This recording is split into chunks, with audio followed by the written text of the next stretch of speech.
morning students, welcome to Reddy's coaching classes.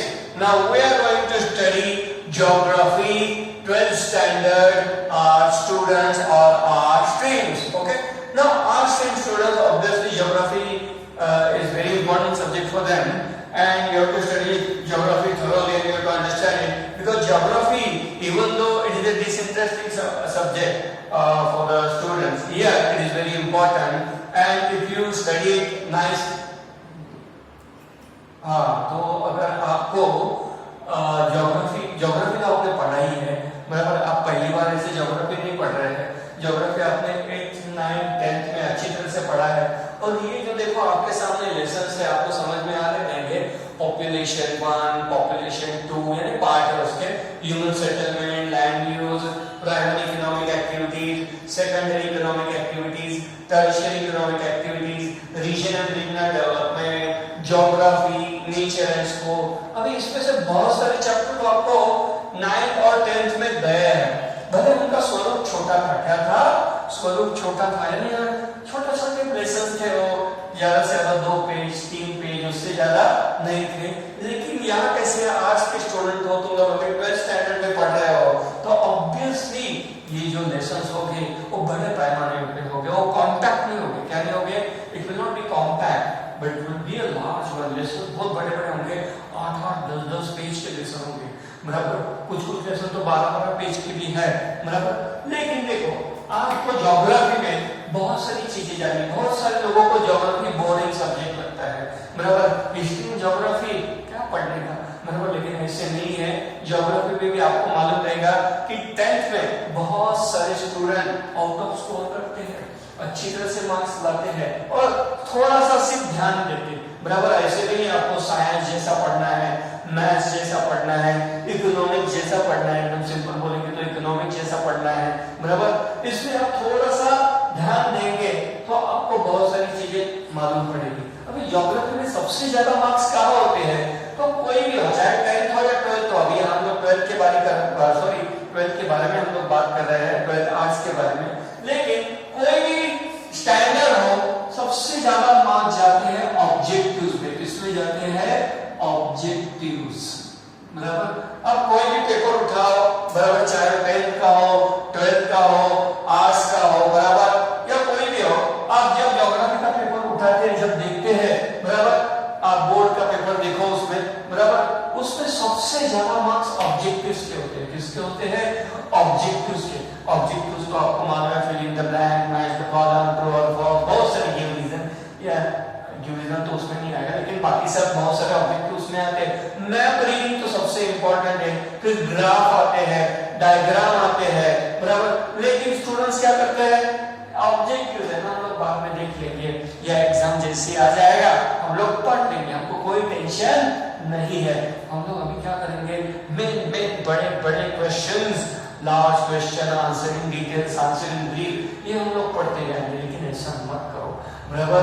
Most of the students, if you want to score good marks in 12th standard board exam, specially I am talking to our student, they should also give lot of emphasis on objectives. Objectives को कभी भी last में करना, बाद में देख लूंगा, बाद में पढ़ लूंगा, ऑब्जेक्टिव्स के लिए बहुत सारा टाइम मिलेगा, ऑब्जेक्टिव्स तो आधे घंटे में हो जाते हैं, बहुत सारी रीजन है स्टूडेंट्स के पास, बराबर। और ऑब्जेक्टिव्स को क्या करते हैं? इग्नोर करते हैं। क्या करते हैं? इग्नोर करते हैं। लेकिन सबसे ज्यादा मार्क्स ऑब्जेक्टिव्स में भी है।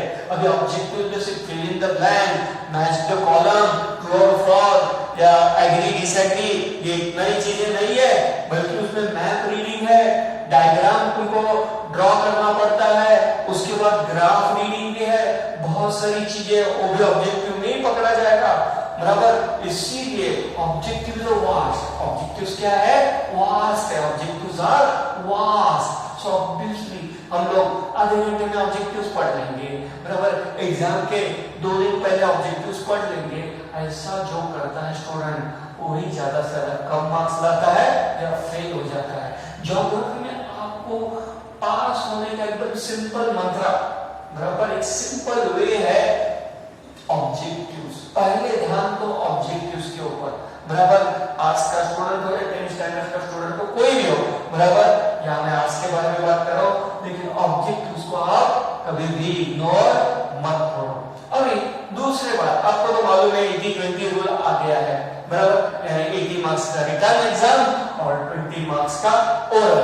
अभी ज्योग्राफी में ओरल एग्जाम कब होता है, बराबर। अभी मैं ज्यादा से ज्यादा जो स्टूडेंट्स की बात करें, हमारे अपने यहाँ रेडी क्लासेस में जितने भी स्टूडेंट हैं, वो ज्यादा से ज्यादा मुझे तो मेरे ख्याल से 90% स्टूडेंट वीवा कॉलेज से है, बराबर, वीवा कॉलेज से है। अभी वहां तुम्हारा ओरल क्या लेंगे ज्योग्राफी में? ज्योग्राफी में तुमको दिया जाता है असाइनमेंट, तुमको प्रोजेक्ट दिया जाता है, और बहुत सारे स्टूडेंट इग्नोर करते हैं। प्रोजेक्ट्स बाद में देख लेंगे, बराबर। असाइनमेंट है ना, बाद में कर देंगे, बराबर। और बहुत सारे क्या करते हैं, फिर उसको डिले कर देते हैं, आज का काम कल, कल का काम परसों। लेकिन यही गलती होती है, क्योंकि वो 20 मार्क्स तुम्हारे हक के हैं, तुम्हारे खुद के हैं, लेकिन तुम्हारे खुद के इसका मतलब तुम्हारे सिर्फ ये नहीं है, क्या बोलते हैं, you don't have only rights but also duties and responsibility. आपकी रिस्पांसिबिलिटी भी है, आपकी ड्यूटी भी है, ये आपका कर्तव्य है कि उस असाइनमेंट को, उस प्रोजेक्ट को सही वक्त पे, सही समय पे जो अपने टीचर्स है, रिस्पेक्टिव क्लास टीचर्स है या रिस्पेक्टिव सब्जेक्ट टीचर्स है, उनको टाइम पे देना चाहिए, बराबर। और अच्छी तरह से उसका प्रेजेंटेशन होना चाहिए।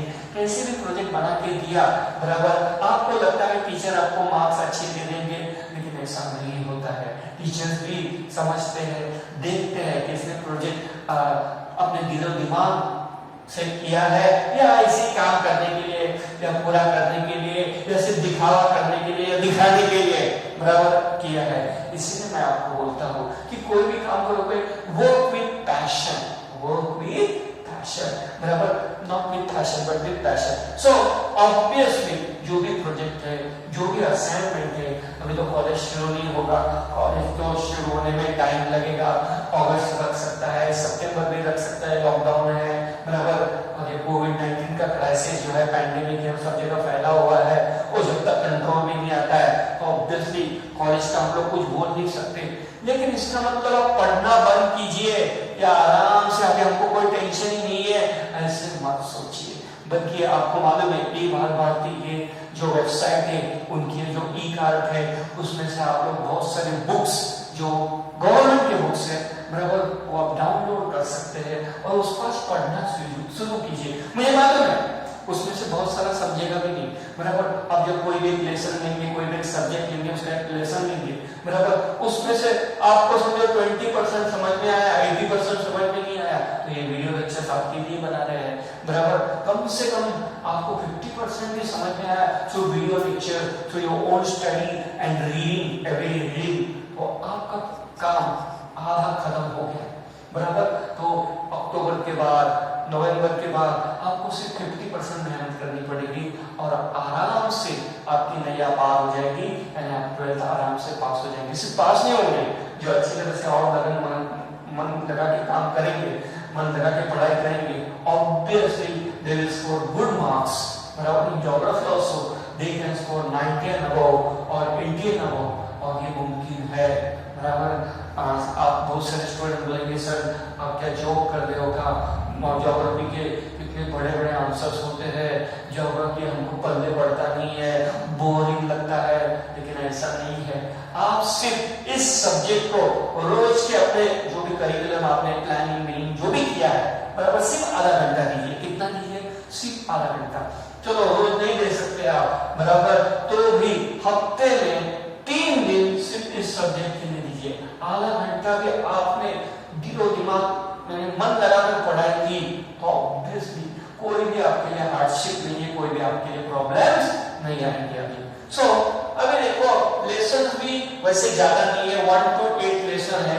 देखो पहला लेसन है पॉपुलेशन पार्ट 1, फिर सेकंड लेसन है पॉपुलेशन पार्ट 2, थर्ड लेसन है human settlements and land use, बराबर। फोर्थ लेसन है primary economic activities, fifth lesson है secondary economic activities, sixth lesson है tertiary economic activities, seventh lesson है region and regional development, इसके बारे में, और एट्थ एट लेसन है ज्योग्राफी, नेचर एंड स्कोप। अभी देखो बहुत सारे स्टूडेंट सोचेंगे हम लोग ज्योग्राफी क्यों पढ़ रहे हैं, ज्योग्राफी पढ़ने से हमको क्या फायदा है। बल्कि ज्योग्राफी पढ़ने से ही आपको बहुत सारी चीजें मालूम पड़ती है। जैसे अभी आपने सुना रहेगा बराबर, वेस्ट बंगाल में बहुत बड़ा तूफान आया था एम्फान करके, बराबर आपने सुना रहेगा बराबर।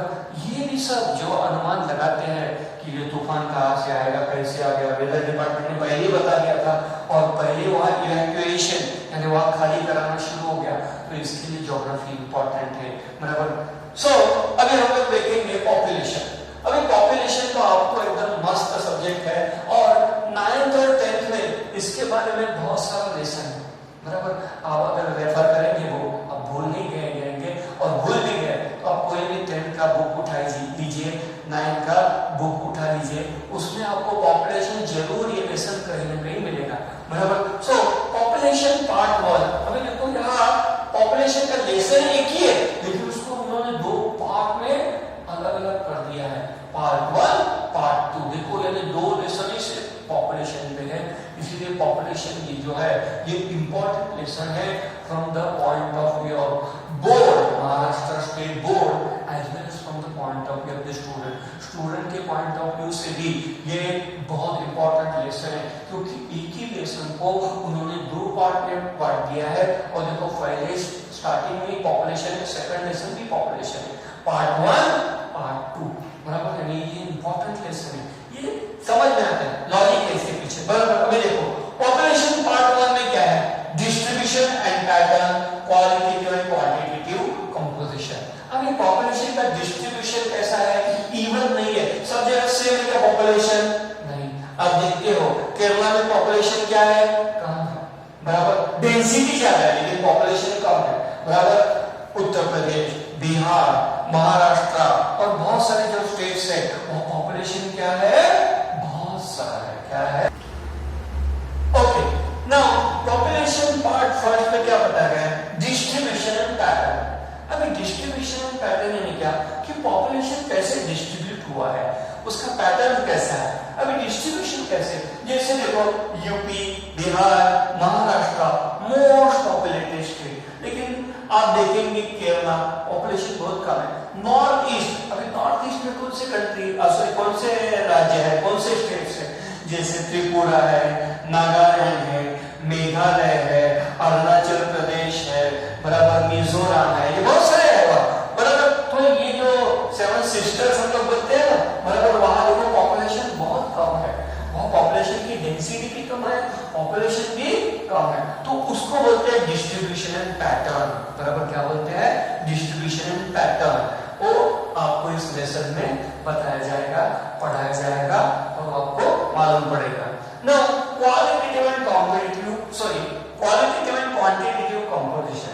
अभी आप बोलेंगे ये क्या है भाई, पॉपुलेशन में कौन सी क्वालिटी आ गई। देखो क्वालिटेटिव एंड क्वांटिटेटिव कंपोजिशन में भी बहुत इंपॉर्टेंट, ये भी अपने लिए बहुत इंपॉर्टेंट है। किसके लिए, पॉपुलेशन जब हम लोग पढ़ते हैं, ये चैप्टर पढ़ते हैं पॉपुलेशन के बारे में कहीं भी पढ़ते हैं तो क्वालिटेटिव एंड क्वांटिटेटिव कंपोजिशन ये बहुत इंपॉर्टेंट है। अभी तुम बोलेंगे कैसे, देखो केरला 100% या 98% तो 100% लिटरेट स्टेट है बराबर। वही आप बहुत सारे स्टेट्स है, राजस्थान का लिटरेसी रेट देखो, यूपी बिहार का लिटरेसी रेट देखो, महाराष्ट्र का लिटरेसी रेट देखो बराबर।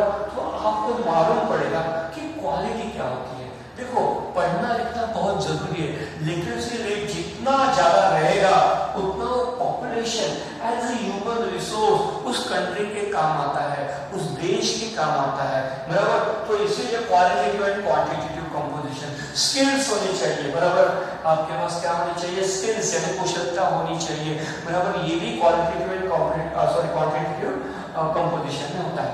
अभी क्वालिटेटिव यानी क्या, भले पॉपुलेशन कम है बराबर, आपने देखा रहेगा जैसे यूरोपियन कंट्रीज में पॉपुलेशन बहुत कम है बराबर, और वहाँ बर्थ रेट है वो गिरते जा रहा है, कम होते जा रहा है बराबर। लेकिन वहाँ के पॉपुलेशन को क्वालिटी है। अगर बोलेंगे कैसे क्वालिटी, बल्कि वहाँ पे ज्यादा से ज्यादा लोग एजुकेटेड है, और सिर्फ एजुकेटेड नहीं, हाईली एजुकेटेड है, लिटरेट है, उनके पास बहुत सारे स्किल्स है, उनके पास टेक्नोलॉजी है, उसको बोलते हैं हम लोग qualitative aspect of the population. अभी दूसरा है क्वांटिटेटिव। क्वांटिटेटिव यानी कि सिर्फ संख्या। अभी हमारे देश का पॉपुलेशन है 130 मिलियन। 130 मिलियन तो एक अप्रोक्सीमेटली है, तो बढ़ते ही जा रहा है, बराबर। सो वो हो गया क्वांटिटेटिव कि क्वांटिटी कितनी है, बराबर। जैसे चाइना और इंडिया, ये सबसे the most populous countries in the world, कौन से? चाइना और इंडिया, बराबर। चाइना और इंडिया क्वांटिटी के बारे में, यानी पॉपुलेशन के क्वांटिटी के बारे में वर्ल्ड में नंबर 1 पे चाइना है, नंबर 2 पे इंडिया है। तो उसको बोलते हैं क्वांटिटेटिव कंपोजिशन, बराबर। उनकी क्वांटिटी कितनी है। तो ये पॉपुलेशन पार्ट फर्स्ट में आपको ये पढ़ाया जाएगा, समझाया जाएगा, कि आपको समझेगा, सब पढ़ेंगे तो भी आपको समझेगा। अभी पॉपुलेशन पार्ट 2, अभी इसमें क्या बताया है, बल्कि फिजिकल एंड इंटेलेक्चुअल कैरेक्टरिस्टिक, बराबर। फिजिकल एंड इंटेलेक्चुअल कैरेक्टरिस्टिक यानी क्या, कि फिजिकली वो लोग कैसे हैं, यानी हेल्थ सिस्टम कैसा है वहां का, बराबर। अभी आपने देखा रहेगा, एकदम सिंपल ऑब्जर्वेशन अभी का बताता हूँ, जैसे कोरोना वायरस या कोविड-19 जो पैंडेमिक है, जो महामारी है, आज पूरी दुनिया में फैली हुई है। क्या हुई है? पूरी दुनिया में फैली हुई है, अपने इंडिया में भी फैली हुई है। लेकिन आपने देखा रहेगा, सबसे पहला पेशेंट जो कोरोना वायरस का था, कोविड-19 पैंडेमिक का जो पहला पेशेंट था इस डिजीज का, वो पहला पेशेंट केरला में मिला। और एक तरफ केरला जैसे ज्वालामुखी पे बैठा हुआ था, इसके ऊपर ज्वालामुखी, कौन सा ज्वालामुखी? इस बीमारी का, इस महामारी का। ऐसा लग रहा था कि केरला पूरी तरह से सत्यानाश हो जाएगा, तबाह हो जाएगा। वहां इतना, यानी उस बहुत सारे लोग वहां बाहर से आए हैं, वहां बहुत सारे लोग केरला के जो लोग हैं, बराबर, वो बहुत सारे लोग बाहर के देश में काम करते हैं, और जब वो वहां से आ गए, वहां से पेशेंट मिलना शुरू हो गया। लेकिन आपने देखा रहेगा, केरला ने 1.5 महीने के अंदर, चलो अप्रोक्सीमेटली 2 महीने के अंदर लॉकडाउन, और सेंट्रल गवर्नमेंट से उनको कितना करोड़ मिला था मालूम है? 159 करोड़, सिर्फ 159 करोड़, एक राउंड फिगर हम लोग बोल देते हैं 160 करोड़। 160 करोड़ में उन्होंने इतना अच्छा मैनेजमेंट किया इस डिजीज का, इस कोविड-19 पैंडेमिक का, पूरी तरह से कंट्रोल कर दिया, बराबर। अभी ये क्यों मुमकिन हुआ? तुम लोग बोलेंगे नहीं हुआ कि राज्य सरकार अच्छी है, बराबर। ऐसे नहीं होता है। आज क्या हमारी सरकारें काम नहीं कर रही है? मोदी जी काम नहीं कर रहे हैं, योगी जी काम नहीं कर रहे हैं, बराबर। हर जगह हर एक सरकार, राज्य सरकार काम कर रही है, सेंट्रल गवर्नमेंट भी काम कर रही है, लेकिन कोरोना वायरस बढ़ती जा रहा है। लेकिन केरला में इतनी जल्दी कंट्रोल कैसे हो गया? गोवा में इतनी जल्दी कंट्रोल कैसे हो गया? मणिपुर में ये इतनी जल्दी कंट्रोल कैसे हो गया? तो लोग बोलेंगे ये तो राज्य छोटे हैं, ये स्टेट्स क्या है, बहुत स्मॉल है, इसीलिए कंट्रोल हो गया, क्योंकि वहां पॉपुलेशन ज्यादा नहीं है। चलो ये फैक्टर मान लिया, तो भी आज देखो अपने वसई विराट देखो, बराबर, वहां कितना अभी बढ़ रहा है। तो इसका प्रॉब्लम क्या है?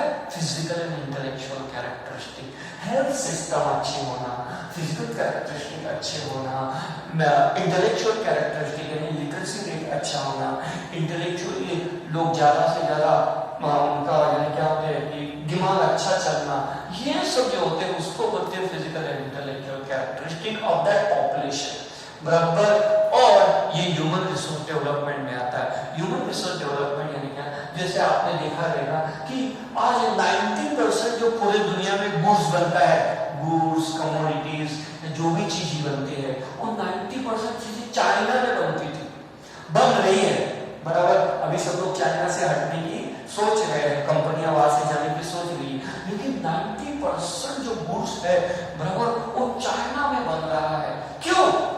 बराबर। अब बोलेंगे चाइना के पास टेक्नोलॉजी है, अमेरिका के पास टेक्नोलॉजी नहीं है, यूरोप के पास टेक्नोलॉजी नहीं है, जापान तो तुमको मालूम है, फिर भी चाइना क्यों? क्योंकि चाइना, अब बोलेंगे हाँ वहां तो लेबर चीप रहेगा, बराबर, ठीक है, ये बात भी मान लेते हैं, लेकिन सिर्फ ये कारण नहीं है, बल्कि वह physical and intellectual characteristic of the population. China में लिटरेसी रेट, बराबर, बहुत बढ़ रहा था, वहाँ इंटेलेक्चुअल पॉपुलेशन ज्यादा था, बराबर, यानी ज्यादा सोच विचार करने वाले, पढ़े लिखे, बराबर, साइंटिफिकली माइंडेड लोग, बराबर। तो वो एक देश के लिए बर्डन नहीं बना।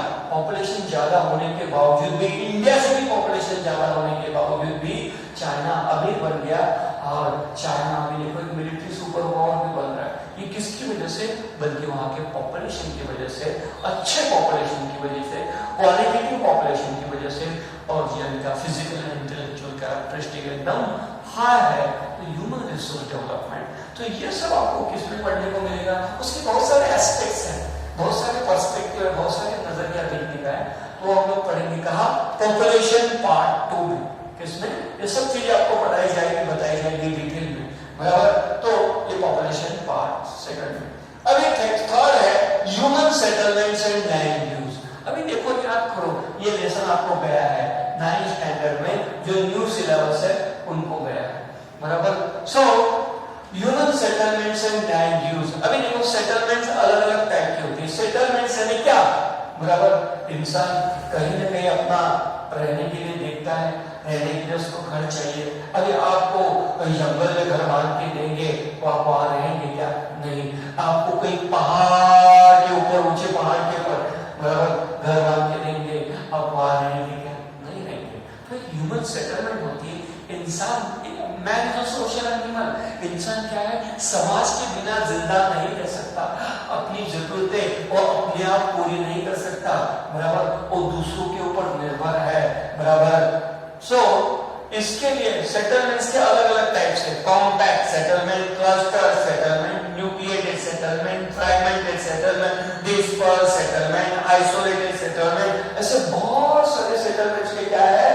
टाइप्स और सब टाइप्स है, बराबर। ये आपको इस लेसन में पढ़ने को मिलेंगे। इस लेसन में human settlements and land use, बराबर, कि ह्यूमन सेटलमेंट कैसे बढ़ते गए, जैसे जैसे पॉपुलेशन बढ़ता है, जमीन यानी लैंड, बराबर, इसका इस्तेमाल अलग अलग जगह होता है, अलग अलग तरीके से होता है। अभी देखो, जैसे 1970 और 1980 वसई, विरार, नालासोपारा, यहाँ क्या था पहले?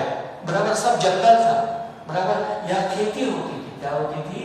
खेती बाड़ी होती थी। लेकिन आज देखो, सब जगह बिल्डिंग बन रही है, सब जगह रेसिडेंशियल कॉम्प्लेक्स बन रहे हैं, कमर्शियल कॉम्प्लेक्स बन रहे हैं। यानी पहले लैंड यूज क्या होता था? खेती के लिए होता था। किसके लिए होता था? 1970 और 1980 की बात कर रहा हूँ। तो वसई, विरार, नालासोपारा में ज्यादा से ज्यादा लोग किस ऑक्यूपेशन में थे? प्राइमरी ऑक्यूपेशन में। प्राइमरी ऑक्यूपेशन में लोग क्या करते थे? एग्रीकल्चर। एग्रीकल्चर यानी खेती करते थे, खेती बाड़ी करते थे, और वो सब बेच के अपना पेट पालते थे। लेकिन आज वही लोग क्या कर रहे हैं? बल्कि बड़े बड़े कॉम्प्लेक्स बना रहे हैं, बड़ी बड़ी बिल्डिंग बना रहे हैं, बड़े बड़े कमर्शियल कॉम्प्लेक्स बना रहे हैं। तो वही लैंड यूज बदल गया कि नहीं? जमीन जो होती है उसका जो इस्तेमाल करने का तरीका पूरी तरह से बदल गया है। तो ये सब आपको किसमें समझेगा? Human settlements and land use. इसमें आपको अलग अलग सेटलमेंट्स के टाइप्स बताए जाएंगे, सब टाइप्स बताए जाएंगे, सिखाए जाएंगे, और ये ह्यूमन सेटलमेंट क्या होता है, कैसे होता है, और उसके हिसाब से जमीन का इस्तेमाल कैसे होता है, लैंड का इस्तेमाल कैसे होता है, कैसे बदलता है, ये सब आपको इस लेसन में पढ़ने को मिलेगा। अभी फोर्थ लेसन है प्राइमरी इकोनॉमिक एक्टिविटीज। अरे ये तो बच्चे बच्चे को मालूम है, क्योंकि 8th स्टैंडर्ड से लेके 10th स्टैंडर्ड तक कहीं ना कहीं आपको ये वर्ड मिला ही रहेगा, प्राइमरी इकोनॉमिक एक्टिविटीज। मेंशन ही नहीं, उसके ऊपर लेसन भी है, या कहीं ना कहीं पैराग्राफ आपने पढ़ा रहेगा। अभी प्राइमरी इकोनॉमिक एक्टिविटीज में आता है एग्रीकल्चरल और एग्रीकल्चरल रिलेटेड एक्टिविटीज। क्या आती है? Agriculture and agricultural related activities. तो ये आपको यहाँ प्राइमरी इकोनॉमिक एक्टिविटीज में सब उसके बारे में पढ़ाया जाएगा। खेती से जुड़ी हुई अलग अलग एक्टिविटीज, सिर्फ खेती नहीं, प्राइमरी एक्टिविटीज में सिर्फ खेती नहीं आती, फिशिंग भी आती है, बहुत सारी चीजें आती है, हैंडीक्राफ्ट भी आता है, बराबर। तो बहुत सारी चीजें उसमें। नाउ प्राइमरी इकोनॉमिक एक्टिविटीज यानी खेती, और खेती से जुड़ी हुई अलग अलग एक्टिविटीज, लेकिन इकोनॉमिक एक्टिविटीज जिससे गांव के लोग अपना पेट पालते हैं, बराबर। तो ये प्राइमरी इकोनॉमिक एक्टिविटीज हो गई। तो इसमें आपको ये पढ़ाया जाएगा डिटेल में। और उसके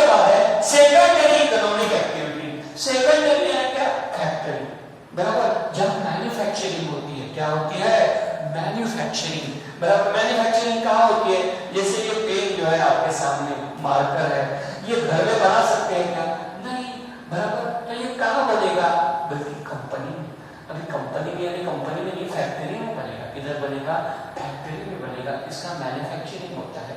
तो ये सब जो चीजें है, manufacturing and manufacturing related activities, ये आपको कहाँ मिलेगा? सेकेंडरी इकोनॉमिक एक्टिविटीज में। तो इसमें आपको डिटेल में सब पढ़ाया जाएगा, बताया जाएगा।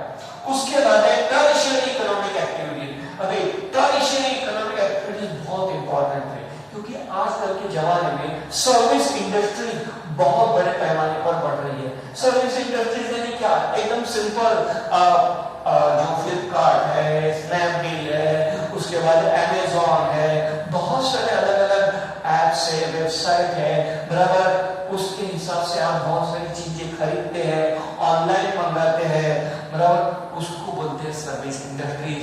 बैंकिंग भी सर्विस इंडस्ट्रीज में आती है, बैंक्स भी, इंश्योरेंस भी, बहुत सारी चीजें हैं, बराबर। कुरियर सर्विसेज भी, बराबर। तो ये आपको टर्शियरी इकोनॉमिक एक्टिविटीज में समझेगा। टर्शियरी यानी क्या? कि सेवा देने वाली, सर्विस देने वाली कौन सी इकोनॉमिक एक्टिविटीज है, और वो कैसे हमारे इंडिया में अभी बढ़ रही है।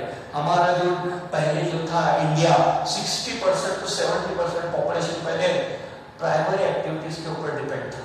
उसके बाद हम लोग किसके ऊपर depend? Primary activities, economic activities के ऊपर हमारा डिपेंडेंसी कम हो गया।